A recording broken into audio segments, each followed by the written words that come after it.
গদাগাড়ি চৌরঙ্গি বাজার পার হয়ে এটা মনে হয় একটা ফার্ম আর কি, ফার্ম। এমন একটা ফার্মে আসছি ভাই, আধা ঘন্টা 40 মিনিটের মতো ওয়েট করে আসি যে কিছু কথা বলবো, সেই মানুষটা খুঁজে পাচ্ছি না। পুরো মাঠ ফাঁকা, পুরো ফার্ম ফাঁকা।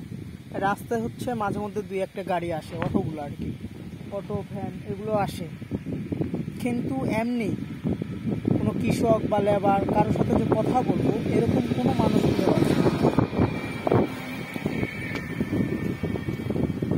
পুরো রাস্তা একবারে ফাঁকা।